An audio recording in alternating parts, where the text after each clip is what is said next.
Ciao, bonjour à tout le monde. Bonjour. Aujourd'hui, on a un invité spécial. C'est différent que toutes les vidéos que je fais d'habitude.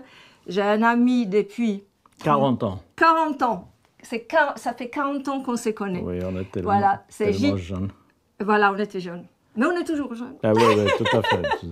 Pourquoi il est ici? Parce qu'il m'a bien dit qu'il cuisine très bien le thé et le café. Et l'omelette. Ah, et l'omelette. Ah, et oui. c'est tout. Donc, je ne vais pas lui demander non plus d'être mon assistant comme Pierre-Édouard.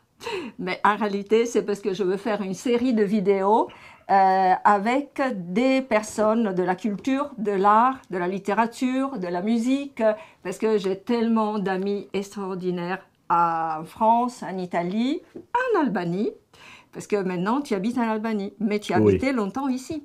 À un certain moment, il y a un pourcentage d'invités dans la vie diplomatique des gens de la culture. Et vu que j'avais publié quelques livres...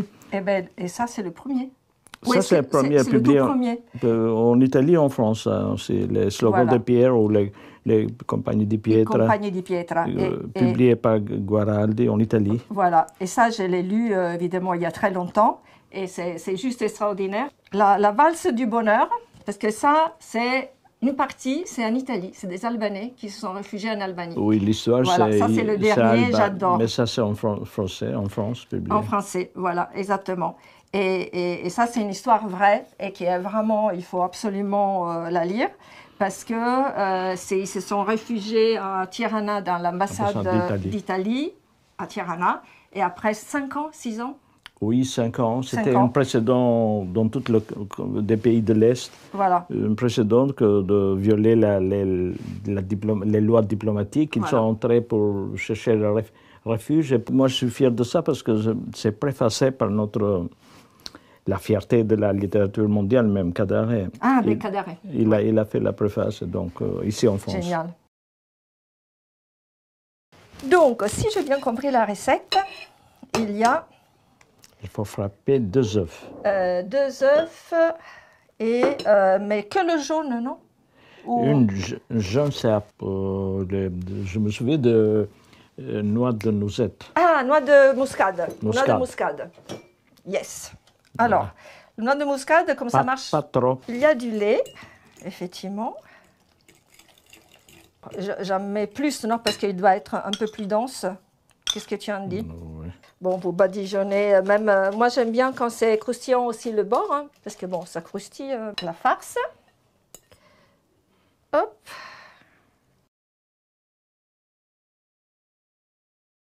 Chaque village a la spécialité, selon l'ingrédient de le contenu, soit avec courgettes, soit avec d'épinards qui est cultivé de nouveau, mais il y a aussi avec des orticas. Ah, ortie. Est-ce que l'aspect, c'est ça?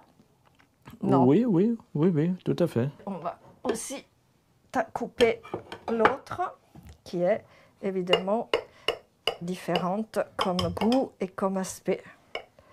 Et comme ça, c'est voilà, la cuisine italienne des Pouilles va raconter la cuisine. Ah, et bien voilà, et là, c'est comme ça. C'est peut-être proche.